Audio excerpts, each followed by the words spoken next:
Pemirsa dan pendengar, live streaming Facebook Suara FSPMI dan beberapa Facebook, Instagram dari Federasi-Federasi Serikat Pekerja lainnya.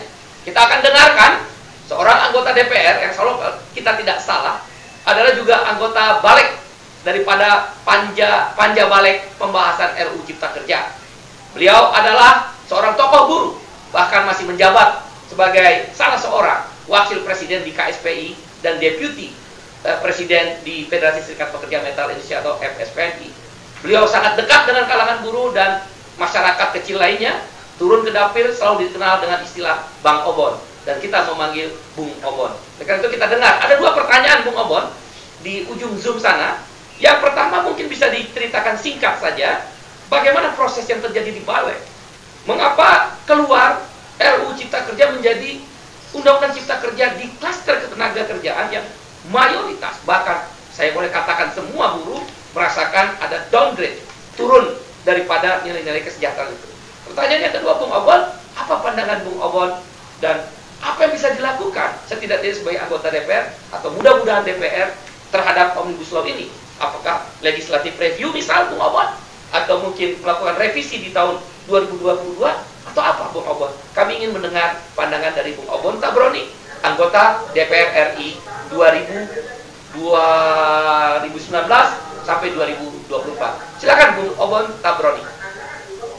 Hampir sebagian besar masukan rekan-rekan, kemudian juga usulan rekan-rekan masuk dalam daftar inventaris masalah. Semua yang teman-teman masuk, baik tentang persoalan upah, kemudian tentang outsourcing atau hubungan kerja, kemudian tentang upah sektoral, PHK, dan yang lain-lain. Itu menjadi pegangan bagi saya untuk melakukan perjuangan-perjuangan di dalam tentu. Yang sebelumnya saya tidak masuk ke dalam badan legislatif, kemudian diperbantukan di badan legislatif untuk menyampaikan itu semua.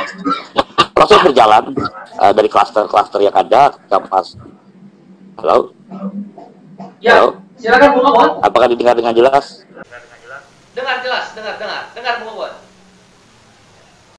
Proses berjalan seperti yang kita tahu saat itu, perwakilan teman-teman menyampaikan langsung kepada pimpinan Dewan tentang dampak yang akan terjadi ketika Omnibus Law ini dipaksakan dengan konsep yang ada.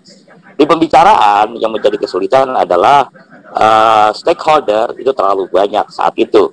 Harus koordinasi ke Departemen Tenaga Kerja ketika terkait dengan persoalan buruh, yang di situ juga masuk juga perindustrian, yang di situ juga masuk kepada menteri yang terkait yaitu Menko Perekonomian saat itu. Dalam proses-proses yang ada, tentu saya sampaikan alasan yang ada, yang itu bisa dilihat karena dilakukan secara live sidang-sidang tentang bagaimana saya persoalkan persoalan upah sektoral contohnya, yang dampaknya itu tidak ratusan ribu kalau upah sektoral itu tetap berjalan, atau proses-proses yang lain. Tapi tentu tadi Bung Rusdi sampaikan situasi hari ini, situasi politik hari ini, kemudian situasi ekonomi hari ini, dan persoalan-persoalan yang ada, sehingga banyak konsep, banyak pemikiran, kemudian yang lain-lain, karena tentu diskusi atau perundingan tentang atau pembahasan tentang undang-undang itu berbeda dengan PKB. Mana PKB kan yang membahas itu hanya dua pihak, yaitu pengusaha kemudian dan dari serikat pekerja, lingkupnya lebih kecil. Tetapi undang-undang ketika bicara partai, kita bicara dengan beberapa partai. Ketika bicara pemerintah, kita juga berbicara dengan banyak instrumen-instrumen yang lain, yang mereka punya pemikiran yang berbeda, kemudian punya tujuan yang berbeda, begitu juga dengan partai-partai yang ada.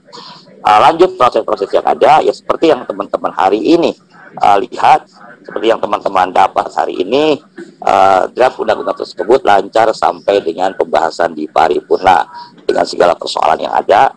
Yang saya katakan saat itu, saya gagal untuk memperjuangkan harapan, untuk memperjuangkan cita-cita negara. Saya potong sedikit, boleh? Saya potong sedikit. Menarik sekali penjelasan Bung Obon, di mana stakeholder, dalam hal ini pemerintah, lintas departemen dan kementerian begitu banyak, dan begitu banyak kepentingan yang masuk melalui menteri-menteri oleh kalangan-kalangan pengusaha dari berbagai sektor industri, dan juga tentu dari kelompok buruh, banyak sekali kelompok-kelompok buruh yang ada. Pemirsa dan pendengar live streaming Facebook Suara FSPMI dan yang lainnya, kami tahu benar Bung Obon adalah salah satu tokoh yang sangat concern dan pintu masuk dari kami kaum buruh, terutama KSPI, KSPSI, Andi Gani, dan kelompok-kelompok serikat buruh lain, di mana Bung Obon hanya menyuarakan aspirasi secara resmi melalui parlemen, melalui rapat-rapat panja balik, melalui pertemuan-pertemuan, baik yang dilakukan di DPR maupun di luar DPR. Kami tahu sekali, terlibat langsung Bung Obon menyampaikan aspirasi-aspirasi yang diperjuangkan oleh kawan-kawan buruh dan kelompok elemen-elemen lain. Bahkan kami tahu Bung Obon, saya ingat benar dalam beberapa kali pertemuan, Bung Obon lah yang meyakinkan setidak-tidaknya fraksi di mana Bung Obon berasal, bahwa daftar inventarisir masalah yang tadi Bung Obon sampaikan persis benar. Kalau nanti dikatakan 100% mungkin mendekati lebih dari 90%, itu seperti yang kita konsep, yang kita gagas dari unsur kawan-kawan serikat buruh. Kami tahu benar perjuangan Bung Obon. Mungkin kita ingin menggali sedikit Bung Obon, kalau bisa diceritakan bagaimana kemudian proses yang tadi begitu baik, bahkan kita ikut terlibat di tim kecil, dan Bung Obon saya tahu benar termasuk yang ditunjuk oleh pimpinan fraksi dari partai yang Bung Obon berasal, dan bahkan kawan-kawan anggota DPR lain pun meminta Bung Obon bisa semacam tanda petik juru bicara dalam menyampaikan gagasan-gagasan buruh ini. Itu menjadi daftar inventarisir masalah masing-masing fraksi bagus sekali, menyerap semua aspirasi buruh. Tadi boleh saya katakan kalau tidak 100%, 90%. Tapi kenapa ketika terjadi dalam proses pembahasan udah masuk di tim panja balik itu berubah drastis Bung Obon? Mungkin ini sesuatu yang tidak bisa Bung Obon ceritakan secara terbuka, tapi mungkin bisa dikasih satu gambaran proses apa yang sedang terjadi. Apakah pemerintah begitu dominan, ataukah DPR yang sudah tidak terlalu siap untuk menghadapi argumentasi yang dibangun oleh pemerintah, atau apa Bung Obon? Apa yang sedang terjadi? Sedikit saja mungkin bisa dibukain bocorannya lah. Kira-kira Bung Obon, gimana menurut Bung Obon? Ya, tentu dari pembahasan awal dominasi memang dipegang oleh pemerintah dengan data-data yang ada, kemudian dengan konsep-konsep yang ada, pemerintah bisa menguasai. Kemudian yang kedua juga, karena pemerintah itu dalam satu lingkup, yaitu pemerintahan, di mana kementerian-kementerian yang ada tentu kan harus berkoordinasi, mereka kan akan lebih mudah karena mereka berjalan satu komando itu begitu berjalan. Contoh tentang tadi saya sampaikan upah sektoral dengan satu kementerian dianggap sesuatu yang logis, tapi ketika bicara pada hal-hal yang lain itu bisa berubah bahkan pada detik-detik terakhir. Dan tentu juga mekanisme dalam pengambilan keputusan ada tingkatan DPR itu, mulai tingkatan anggota sampai dengan tarapan yang lebih lanjut ketika pengambilan keputusan-keputusan yang strategis. Dan tadi kesulitan kita adalah ini berbeda dengan PKB, di mana PKB itu hanya satu pihak dengan pihak yang lain, di partai sendiri dengan banyak pemikiran, kemudian di pemerintah dengan banyak pemikiran. Ya, artinya apa yang saya sampaikan, apa yang terkait dengan konsep teman-teman, mereka anggap itu logis, mereka anggap itu masuk, tapi begitu masuk dalam wacana pembahasan pengambilan keputusan itu bisa sesuatu yang berbeda. Iya, menarik Bung Obon. Ya, Bung Obon, terima kasih. Memang betul-betul kita tahu sekali, dan kita tahu Bung Obon adalah salah satu anggota DPR RI dan juga panja balik RUU Cipta Kerja yang sangat di titik-titik terakhir menyuarakan kepentingan buruh, dan juga ada beberapa anggota fraksi atau anggota DPR lain dari fraksi atau partai politik lain. Sungguh luar biasa. Bung Obon, ada hal-hal yang menarik yang tadi misal Bung Obon sebut bagaimana pasal-pasal tentang upah minimum, bagaimana pasal-pasal tentang outsourcing dan karyawan kontrak itu bisa diperdebatkan begitu tajam di panja balik. Apa yang sedang terjadi ketika katakanlah kawan-kawan dari DPR di panja balik menyampaikan pada pemerintah bahwa upah minimum ini sudah ada loh aturan peraturan pemerintah nomor 78, bahwa outsourcing janganlah dibebaskan karena itu mengancam masa depan buruh dan orang yang akan masuk dalam pasar kerja, termasuk mahasiswa maupun teman-teman yang lulusan SMA. Bagaimana itu suasana perdebatan itu, Bung Obon? Apakah pemerintah tidak ingin mendengar apa yang menjadi pandangan DPR? Bisa dicerita sedikit, Bung Obon? Ya, dari situasi yang ada, kemudian suasana yang ada, hampir sebagian besar fraksi, saya boleh katakan hampir seluruh fraksi, menyampaikan itu tentu dengan argumen yang berbeda. Dan dari Gerindra lebih banyak pada persoalan teknis, karena memang saya begitu paham tentang persoalan yang ada. Kemudian banyak juga teman-teman dari sisi psikologisnya, kemudian dari sisi hukum, dari sisi ekonomi, dan dari sisi yang lain. meyakinkan kepada pemerintah inilah yang akan terjadi, persoalan inilah yang akan dihadapi. Dan luar biasa saya rasa teman-teman Balik sampaikan itu semua. Ya, tapi lagi-lagi dominasinya begitu kuat sehingga apa yang disampaikan ya kadang hanya menjadi sebuah catatan, kadang menjadi pembahasan berikutnya atau yang lain-lain. Tapi secara begitu menjadi sebuah keputusannya berbeda dengan pokok-pokok pikiran yang sudah disampaikan oleh teman-teman yang ada. Bung Obon, kami para buruh berterima kasih atas perjuangan Bung Obon yang di titik-titik terakhir bersama beberapa. Saya tahu beberapa anggota. Suaranya bisa didengar, Bung Obon? Bisa. Ya, kita berterima kasih karena kita tahu sekali. Ya, kita tahu sekali Bung Obon salah satu anggota DPR RI, termasuk juga ada beberapa yang lainnya yang sangat concern di titik-titik terakhir untuk memperjuangkan aspirasi kaum buruh. Bung Obon, dalam diskusi di internal Panja Balek, pasal-pasal apa atau isu apa saja bisa Bung Obon jelaskan yang menjadi perdebatan panjang dengan argumentasi-argumentasi mungkin bisa dijelaskan secara singkat, Bung Obon. Silakan, Bung Obon. Yang pertama tentu secara makro adalah tentang apakah selama ini persoalan buruh terutama terkait dengan kesejahteraan itu terkait langsung dengan sulitnya investasi masuk di Indonesia. Kita belum bicara tentang hal-hal yang teknis, tapi secara umum dulu bahwa Bung Obon, maaf saya potong. Apakah Bung Obon? Saya potong, maaf. Apakah memang ada begitu keras dari unsur pemerintah meyakinkan anggota DPR bahwa sulitnya investasi yang masuk dijawab melalui klaster tenaga kerjaan dengan membuat outsourcing sebebas-bebasnya, membuat kontrak tanpa periode, mengurangi nilai upah minimum dalam bentuk UMSK dihilangkan, UMK bisa diputuskan ada, bisa diputuskan tidak ada oleh gubernur.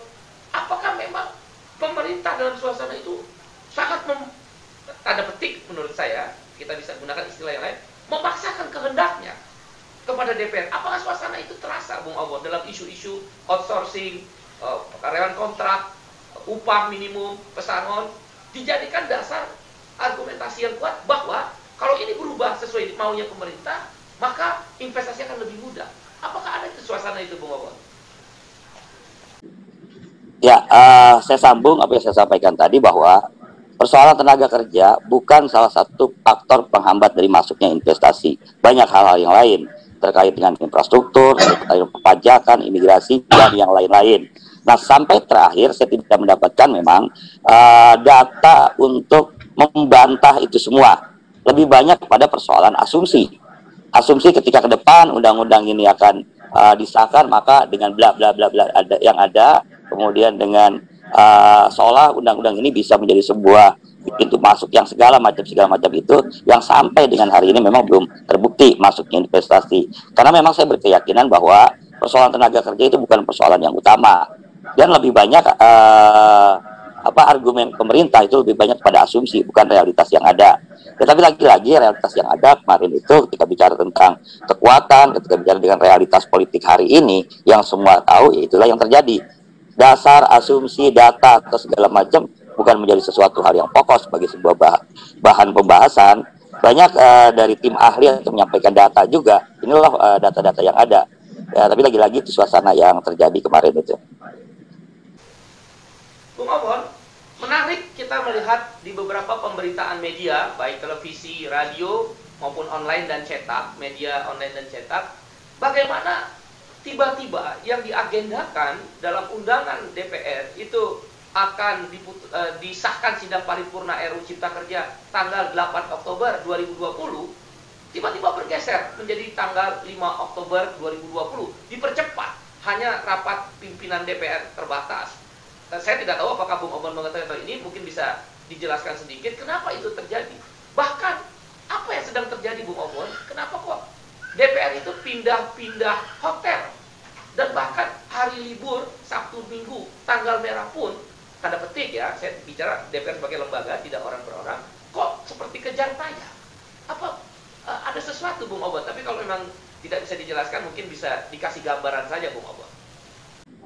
Ya, kalau dengan kejar tayang saya sepakat karena memang waktu itu kan kita akan menghadapi sidang paripurna untuk penutupan masa sidang. Kemudian yang kedua, ketika dilakukan di luar, memang saat itu pandemi itu masih sesuatu yang sangat luar biasa. Beberapa ruangan, beberapa anggota ada yang terkena termasuk staf, akhirnya diputuskan di luar. Nah, tentang sidang-sidang itu tidak menjadi persoalan dilakukan di dalam atau dilakukan di luar gedung.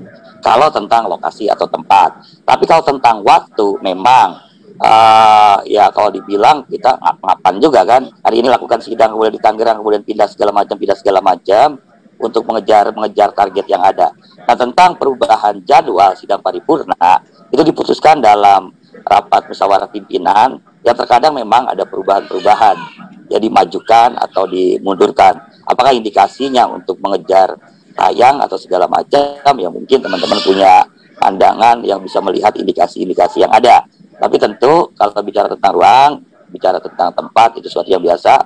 Sidang itu berubah tempat, termasuk juga tentang waktu. Nah, kejar tayang itu ya pasti, karena memang sampai hari libur kita lakukan itu sidang-sidang yang ada. Ya, Bung Obon, kami saksi hidup, termasuk saya saksi hidup. Anda adalah salah satu anggota DPR yang concern. Dan sampai titik terakhir tadi saya sebutkan, kita sebutkan, benar-benar berusaha terus memperjuangkan isu-isu buruh. Mungkin banyak di luar sana yang tidak mengerti tentang itu. Bahkan, tanda petik, ada hal-hal yang negatif, menghujat. Padahal kita tahu benar, Anda bagian yang sangat penting, yang terus menyuarakan. Tapi kan DPR bukan hanya Obon, Ansi, atau beberapa anggota DPR lain yang menyuarakan hal yang kritis untuk memperjuangkan aspirasi buruh, mahasiswa, penggiat HAM, penggiat lingkungan dan masyarakat adat dan yang lainnya. Kami tahu Anda salah satu yang tetap kritis dan tetap memperjuangkan itu, walaupun ada sebagian orang yang tidak mengerti kemudian menjadi salah paham. Tapi kami mengerti, dan kesempatan ini adalah kami meyakinkan semua pemirsa mendengar live streaming Facebook Suara SPMI bahwa Obon Tabroni, anggota DPR RI, adalah orang salah satu yang terus memperjuangkan suara buruh, dan Anda telah berbuat lebih dari apa yang kami harapkan, Bung Obon, karena ini tentang realita dan suasana yang memang begitu sedang terjadi.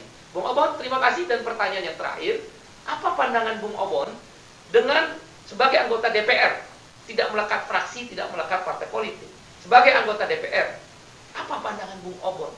Atau mungkin ada saran menghadapi Omnibus Law Undang-Undang Cipta Kerja, tapi kita khususkan di klaster ketenaga kerjaan, di mana jelas sekali semua buruh, saya boleh katakan 99% buruh merasa dirugikan dengan Omnibus Law. Apa saran, pandangan, atau apa yang harus dilakukan terhadap Omnibus Law? Pertanyaan kedua, apakah mungkin Bung Obon dilakukan legislative review, atau bahasa kita sehari-hari, revisi terhadap Undang-Undang Cipta Kerja nomor 11 2020 di tahun 2022? Kalaulah itu mungkin, Bung Obon, bersediakah Anda, tentu kami berharap bersedia, untuk menjadi motor untuk melakukan revisi itu di tahun 2022 sebagai alat perjuangan terus-menerus dari kaum buruh dan mahasiswa. Kira-kira bagaimana pandangan Bung Obon? Ya, ya tentu perubahan itu sesuatu yang biasa, yang terkait dengan undang-undang yang sudah disahkan, kemudian ada perubahan-perubahan. Kemarin kita sudah lakukan juga perubahan, contoh undang-undang tentang olahraga, undang-undang banyak, undang-undang yang lain, kesehatan atau yang lain. Tapi itu semua ada mekanisme yang mesti ditempuh. Dan yang paling penting dari itu semua adalah situasi politik. Kemudian bagaimana kepemimpinan yang ada, kemudian bagaimana juga situasi yang ada di partai-partai yang ada di legislatif tentu. Artinya hal tersebut sangat terbuka luas, hal tersebut bisa dilakukan. Tinggal mekanismenya bagaimana, caranya bagaimana bisa diskusikan. Kemudian yang kedua apa yang teman-teman lakukan yang terkait dengan perjuangan. Kalau tadi mungkin perjuangan yang sifatnya politis. Yang kedua, perjuangan yang teman-teman lakukan hari ini adalah perjuangan tentang hukum. Teman-teman lakukan berbagai upaya, kemudian meyakinkan segala macam, itu juga sesuatu yang luar biasa. Kita nggak tahu mana yang berhasil, apakah perjuangan lewat internal kembali untuk mengangkat ini menjadi sesuatu yang direvisi atau hukum. Dan yang luar biasa juga hari ini bukan hanya perjuangan yang sifatnya politik, kemudian perjuangan hukum. Saya lihat campaign begitu marak. Kemudian kesadaran, cuma memang belum menyentuh pada kesadaran semua teman-teman buruh. Banyak teman-teman buruh yang menganggap ya udahlah, dengan situasi yang ada kita terima. Nah, maka dari itu proses yang lain adalah penyadaran.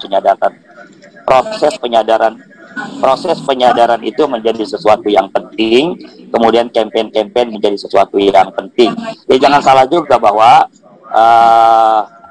kita teman-teman buruh berapa kali mendapatkan masa kemasan. Kalau ditarik ke belakang di tahun 50-an Undang-Undang 151, kemudian tahun 60-an 1264, kemudian tahun 70-an 170, kemudian di tahun 2000-an kemarin betapa persoalan outsourcing, kemudian persoalan kontrak bisa kita selesaikan. Nah, salah satunya adalah kekuatan dan kekompakan buruh. Karena kemarin salah satu kendala adalah ketika melakukan rapat-rapat di DPR, ada teman-teman serikat buruh yang menganggap itu sesuatu yang sudah oke, dan itu selalu dibawa oleh pemerintah bahwa serikat buruh sepakat untuk itu. Nah, itu adalah kondisi yang nyata, kondisi yang real, yang disikapi oleh teman-teman dari serikat buruh. Terima kasih. Oke, Bung Obon, kita sudah mendengar penjelasan Bung Obon. Terima kasih. Obon Tabroni, anggota DPR RI periode 2019-2024. Kita beri aplaus buat Bung Obon. Sehat selalu Bung Obon dan terus berjuang. Hadir di sini ada Bu Neti. Bu Neti cuma karena waktunya sangat terbatas. Kita beri kesempatan 5 menit kepada Bu Neti untuk memberikan pandangan. Pertanyaannya adalah, apa yang Bu Neti pikir, apa yang Bu Neti rasa sebagai anggota DPR khususnya Komisi 9 tentang Omnibus Law Undang-Undang Cipta Kerja? Karena kami tahu sekali salah satu fraksi yang sangat keras menentang Undang-Undang Cipta Kerja ini adalah fraksi PKS, di mana Bu Neti berasal. Dan mudah-mudahan kami harap fraksi PKS mau menjadi saksi ahli di dalam uji formil kami. Silakan Bu Neti dalam kesempatan ini. 5 menit mungkin. Assalamualaikum warahmatullahi wabarakatuh. Pertama-tama saya mengucapkan terima kasih atas undangan yang diberikan untuk hadir pada forum yang mulia dan terhormat ini untuk sama-sama memikirkan nasib bangsa, khususnya kaum pekerja.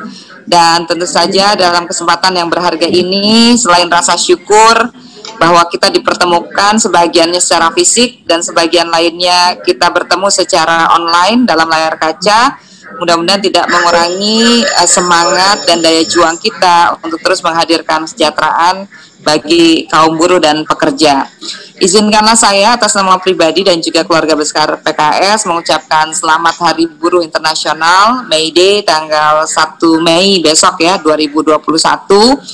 Mudah-mudahan kita semua yang hadir dan juga yang secara online mengikuti diskusi pada sore hari ini betul-betul memaknai May Day ini sebagai sebuah sarana untuk membangun konsolidasi, soliditas dan juga kohesivitas ya di antara semua kalangan yang memiliki kepedulian terhadap nasib dan kesejahteraan kaum pekerja. Yang kedua, bagi PKS, pekerja dan buruh adalah elemen penting yang harus diperjuangkan, yang menjadi satu kelompok strategis dalam kehidupan berbangsa dan bernegara. Berdasarkan data BPS, kita melihat bahwa kita punya jumlah angkatan pekerja kurang lebih 138 juta lebih, dan tentu saja ini adalah jumlah yang sangat besar dan tidak boleh dipandang sebelah mata, apalagi diremehkan. Nah, sejak awal PKS menolak dan terus konsisten ya menolak RUU Omnibus Law Cipta Kerja, dan bahkan berdasarkan kajian PKS Undang-Undang Nomor 11 Tahun 2020 ini muatan normanya melemahkan dan mereduksi kesejahteraan pekerja atau buruh. Selama ini fluktuasi relasi hubungan antara pekerja dan pemberi kerja, pekerja dengan pengusaha ini memang sudah sangat luar biasa ya, sangat fluktuatif. Nah, dengan disahkannya RUU Omnibus Law Cipta Kerja menjadi Undang-Undang Nomor 11 Tahun 2020, ini semakin memperkeruh ya, termasuk juga proses penyusunan dan pembahasan Omnibus Law Cipta Kerja ini secara jelas kurang partisipatif dan kurang aspiratif ya, tidak melibatkan banyak pihak sehingga pengesahan dan pengundangannya yang penuh dengan atraksi dan akrobat itu memang patut diduga banyak melanggar banyak norma ya. Nah, oleh karena itu dengan disahkan dan diundangkannya, terdengar suara saya? Ya, dengan disahkan dan Ya, dengan disahkan dan diundangkannya Undang-Undang Omnibus Law Cipta Kerja ini, sebetulnya Presiden PKS sudah mendesak Presiden Jokowi ya untuk menerbitkan Perpu tentang pembatalan Undang-Undang Omnibus Law Cipta Kerja tersebut. Namun sampai hari ini ya kita belum melihat ya seperti apa itikat baik dari pemerintah setelah undang-undang ini disahkan dan diundangkan ya, meskipun kalau kita melihat penolakannya juga tidak berhenti ya, sampai saat ini masih dan terus bermunculan penolakan atas Undang-Undang Cipta Kerja dari banyak elemen, khususnya dari kalangan pekerja atau buruh. Termasuk berbagai aturan pelaksana Undang-Undang Cipta Kerja ini, khususnya klaster ketenagakerjaan, mulai dari PP nomor 34 tahun 2021, 35, 36, 37 tahun 2021, membuat posisi pekerja atau buruh ini semakin sulit dan terhimpit ya. Oleh karena itu keempat PP tersebut layak memang ditolak, tentunya lebih layak lagi, lebih prioritas lagi untuk mencabut dan membatalkan Undang-Undang Omnibus Law Cipta Kerja. Ya, itu tentu saja menjadi satu bagian penting ya dalam perjuangan kaum buruh dan pekerja. Dan PKS tentu saja sangat menyayangkan ya lemahnya penegakan hukum, law enforcement, ketenagakerjaan, ya berbagai pelanggaran norma ketenagakerjaan dan pelanggaran yang hari ini melanda hak buruh dan pekerja sangat marak terjadi ya. Oleh karena itu kita melihat bahwa atau bisa mengatakan negara tidak hadir ya dalam memberikan perlindungan dan penegakan atas segala sesuatu yang sudah diatur dalam peraturan perundang-undangan berlaku ya. Hari ini BPJS Kesehatan, BPJS Ketenagakerjaan, program-program yang memang seharusnya memperkuat posisi buruh juga banyak sekali pelanggaran di dalamnya. PKWT, outsourcing, pemagangan yang menyimpang dan sebagainya. Akhirnya sebagai penutup, tentu saja saya dan keluarga besar PKS mengajak seluruh elemen bangsa. Ya, di sini ada Bang Obon ini, saudara saya, untuk mewujudkan keadilan, kesejahteraan bagi kaum pekerja ya, dan buruh Indonesia. PKS mengajak kita tetap konsisten, berjuang, taat beribadah, semakin produktif, dan tentu saja di hari ke-17, tepatnya 17 Ramadan, ya saya secara pribadi mendoakan agar kita tetap konsisten membela dan melayani pekerja dan buruh se-Indonesia. Itu saja mungkin yang bisa saya sampaikan. Sekali lagi, selamat Hari Buruh Internasional. Mari bergandeng tangan untuk kesejahteraan buruh dan kaum pekerja Indonesia lebih layak lagi masa akan datang. Ya, taufiq hidayah. Assalamualaikum warahmatullahi wabarakatuh. Waalaikumsalam. Hidup buruh.